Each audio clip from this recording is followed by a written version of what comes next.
Hello दोस्तों। तो अभी मैं बात करने जा रहा हूँ एक बहुत ही महत्वपूर्ण विषय पर। और यह विषय है भाषा को लेकर। अभी हम लोग देख रहे हैं महाराष्ट्र स्टेट के अंदर भाषा को लेकर बहुत ही सख्ती की जा रही है। स्पेशली जो टैक्सी ड्राइवर ऑटो ड्राइवर हैं उनके साथ मुंबई में उनके लिए 15 अगस्त का एक डेडलाइन दिया गया था जो परिवहन मंत्री है उनके द्वारा। और 15 अगस्त क्रॉस कर जाने के बाद अब इसको बहुत सख्ती से लागू किया जा रहा है। हमने कई ऐसे सोशल मीडिया वीडियोस देखे हैं जिनमें पुलिस वाले 10,000, 15,000, 25,000 तक के चालान ड्राइवर्स का काट रहे हैं और 3 महीने के लिए उनका लाइसेंस सस्पेंड कर रहे हैं और उनका लाइसेंस भी जब्त कर रहे हैं और उनको समय दिया जा रहा है कि आप मराठी सीख के आओ। तो मुझे लगता है कि ये सख्ती थोड़ी ज़्यादा की जा रही है। उन्हें थोड़ा रियायत तो ज़रूर मिलना चाहिए। कोई भी भाषा सीखना इतना आसान नहीं होता।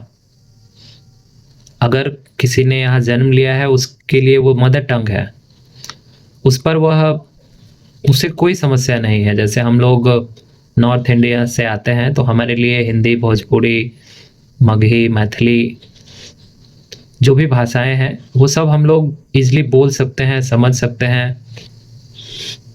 तो काफ़ी लोग ऐसे होते हैं जो अगर काफ़ी सालों तक किसी शहर में रहते हैं तो वो उस भाषा को ज़रूर समझ पाते हैं, लेकिन बोलना उनके लिए इतना आसान नहीं है। जो प्रयास करते हैं निश्चित रूप से वो सीख लेते हैं। और मुंबई जो भारत की इकोनॉमिकल कैपिटल है, वहाँ रोज़गार के अवसर बहुत ज़्यादा है। इसलिए भारत के विभिन्न हिस्सों से, इवन विदेशों से भी लोग पढ़ाई और जॉब के लिए मुंबई आते हैं। इसी में ऑटो, टैक्सी और रिक्शा चालक भी आते हैं जो अपने रोजी रोटी कमाने के लिए आते हैं। लेकिन अभी देखा जा रहा है कि उनके ऊपर मराठी ना बोलने को लेकर बहुत सख्ती से पुलिस और जो आरटीओ के अधिकारी हैं उनके ऊपर बहुत सख्ती की जा रही है और उनके ऊपर बड़े पैमाने पे फाइन वसूली जा रही है। उनका लाइसेंस रद्द किया जा रहा है। तो इस पे थोड़ी सी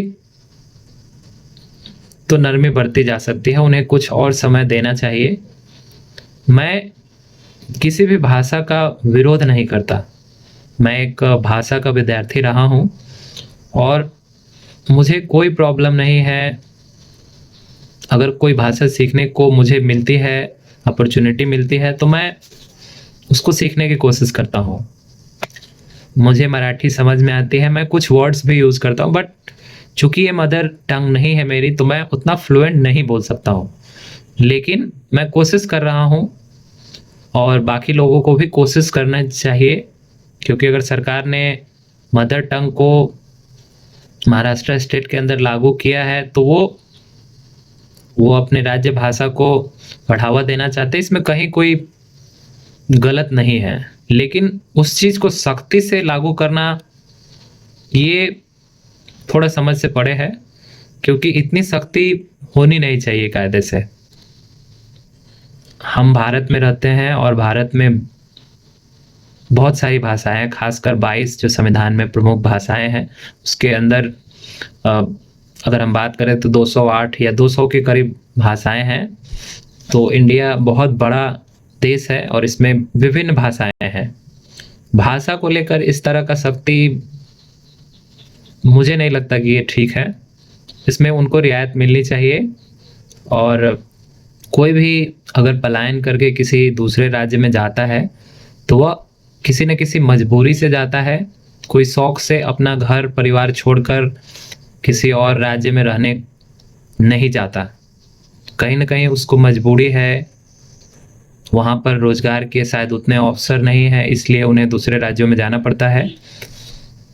खासकर यूपी, बिहार में उस तरह का विकास नहीं हो पाया है। वहाँ के नेताओं की गलती है ऑफ कोर्स। हमें उनसे ये सवाल ज़रूर पूछना चाहिए कि आप लोगों ने ऐसा माहौल क्यों नहीं बनाया ताकि हम अपने घर पे रह के रोजी-रोटी कर सकें, उसके साधन ज़्यादा से ज़्यादा उपलब्ध हो। तो मैं लोगों से अपील करूँगा कि वो अपने सांसद, विधायक, प्रतिनिधि से इस चीज़ की माँग करें कि उन्हें किसी भी राज्य में पलायन के लिए मजबूर ना होना पड़े। पलायन एक बहुत ही अ, बुरी स्थिति है, जो मजबूरी में किसी राज्य के किसी व्यक्ति को दूसरे राज्य में जाकर रहना पड़ता है, काफ़ी सारे दुखों का सामना करना पड़ता है। लेकिन कई बार बेहतर शिक्षा के लिए भी लोग पलायन करते हैं, उसमें कहीं कोई बुरी बात नहीं है। बहुत लोग हैं जो अपना राज्य छोड़कर अपने बच्चों को अच्छी शिक्षा दिलाने के लिए दूसरे राज्यों में जाते हैं। तो इसमें हमें सपोर्ट करना है, सबको सपोर्ट करना है। महाराष्ट्र में रहने वाले व्यक्तियों को भी बाहरी लोगों के हितों का ध्यान रखना चाहिए। हमें भी, हम जहाँ भी रहते हैं उनको, हमें उनका सम्मान करना है। भाषा विवाद में बिल्कुल नहीं पड़ना चाहिए। यह एक सही संदेश तो नहीं ही देगा। तो बातें बहुत सारी है, बट वही है कि सरकारों को थोड़ी समझने की ज़रूरत है कि इसमें भोले-भाले मज़दूर वर्ग के लोगों को सताने से शायद आप समस्या ठीक नहीं कर सकते। उससे कुछ और समस्याएँ भी उत्पन्न हो सकती है, क्योंकि उसमें कई लोग जो बाहर से आते हैं, मुंबई, दिल्ली जैसे शहरों को बनाने में कहीं न कहीं मज़दूरों का बहुत बड़ा योगदान है।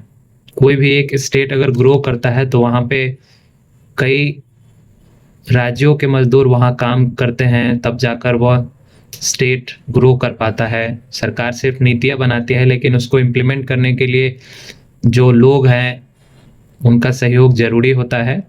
तो मैं महाराष्ट्र सरकार से, फडणवीस जी से अपील करूँगा कि वह लोगों पर, बाहरी लोगों पर ख़ासकर थोड़ी सख्ती कम करें और उन्हें मौका दें, ताकि वो मराठी बोल सके। अगर वो गलती करते हैं तो उन्हें सुधारने का मौका दिया जाए। इतनी सख्ती ठीक नहीं है, क्योंकि बहुत लोग प्रयास करने के लिए तैयार हैं और उन्हें इस प्रयास के लिए मौका मिलना चाहिए। गरीब लोगों से 15,000 20,000 तक का फाइन लेना, उनका लाइसेंस सस्पेंड करना, उनके बारे में न जानते हुए उनका कैसा परिवार है, कैसे बच्चे पढ़ रहे हैं, क्या उन्होंने लोन लिया है, ये सब चीज़ें आपको देखनी होगी।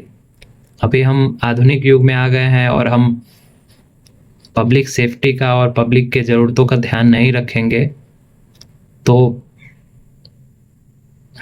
ये ठीक नहीं है। मैं रिक्वेस्ट करूँगा कि आप इस पर ध्यान दें और जो भी सीखने के लिए तैयार है, मुझे लगता है जिनको रहना है, जिनको काम करना है, वह स्टेट में जो भी नियम लागू होते हैं उसको वो फॉलो भी करेंगे। उससे कहीं पीछे हटने वाले लोग नहीं हैं। तो मेरी बस यही विनती है कि थोड़ी नरमी की जाए। उसमें सख्ती का ये नहीं होना चाहिए। सख्ती करने से परेशानी और बढ़ेगी लोगों के लिए, आम जनता के लिए। यहाँ के लोगों को भी तकलीफ होगी, बाहर के लोगों को तो तकलीफ हो ही रही है। तो इसमें विनती है कि कृपया आप थोड़ी नरमी बरतें।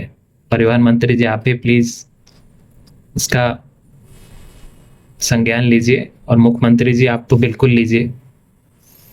Thank you.